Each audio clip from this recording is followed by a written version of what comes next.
This is exactly what squad depth can get you. Let's take a step back. Let's rewind back to April 2025. That's just maybe 6 months ago. Let's take a look at Arsenal versus PSG, both first and second leg. The same thing that happened yesterday actually happened in the Arsenal versus PSG game.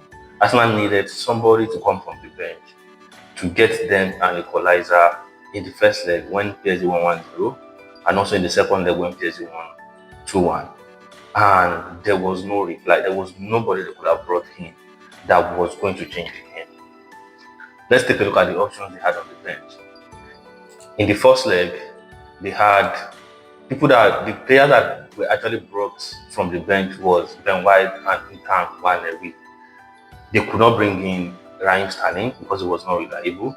They could not bring in Zinchenko because maybe Arteta did not trust him. They couldn't bring in Kylian Tierney because, of course, Tierney is a defender. And then they had Butler Oyedeji, who was the only other attacking option they had on the bench. So they had about 3 players that were attacking options on the bench, which were Ethan Nwaneri, Raheem Sterling and Butler Oyedeji. The only person they could have brought in was Ethan Nwaneri. Although I still thought Arteta debate that he didn't trust Ethan Nwaneri enough to bring him earlier on in the game. He brought him around the 80-something minutes, which was really not good enough, in my opinion. So brought in Ben White, brought in Ethan Nwaneri, and they could not do anything. Now, in the second leg, they were training also 2-1, and the players they could bring in was Ben White again, Ricardo Calafiori, and Leandro Trossard. So they have just 2-3 players also from the bench that were attacking players.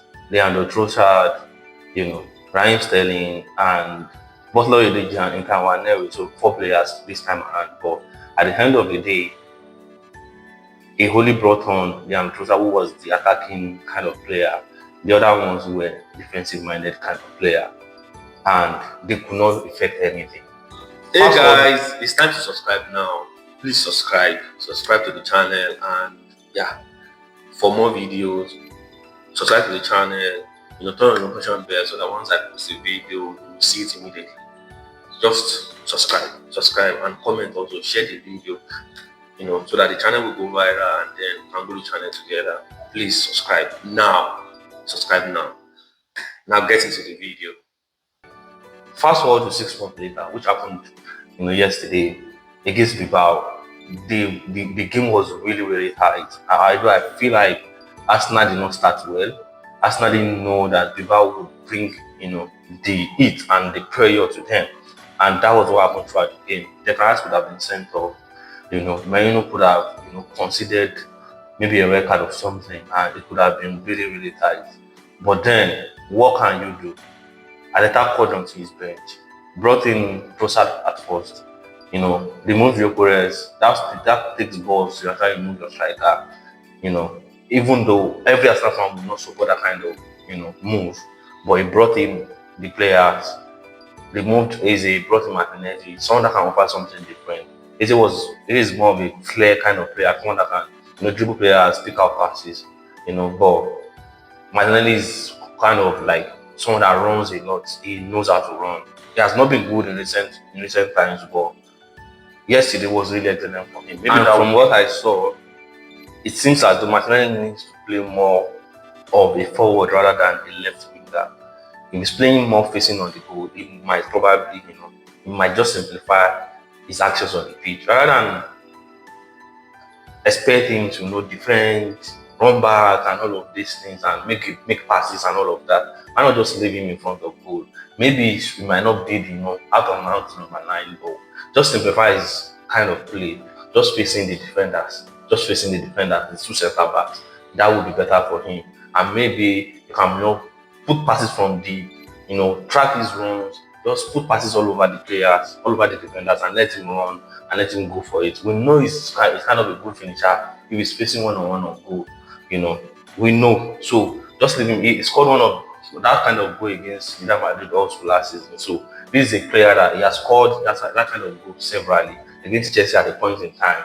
In some other games, that scored this kind of against Brighton, against all of these teams. If I can mention just a few, there are many of them that he has scored that kind of goal.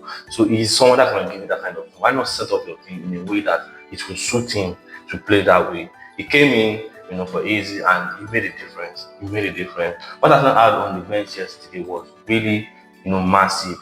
Considering the fact that Kai Havertz was not there, Odegaard was not there, Saka was not there, and Gabriel Jesus was not there. At least three of those players, Kai Havertz, Saka, and Odegaard, were starters last season.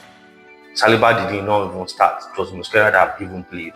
So at least Arsenal did not have like 4 or 5 of their starting lineup from last season. You can imagine Partey has gone also.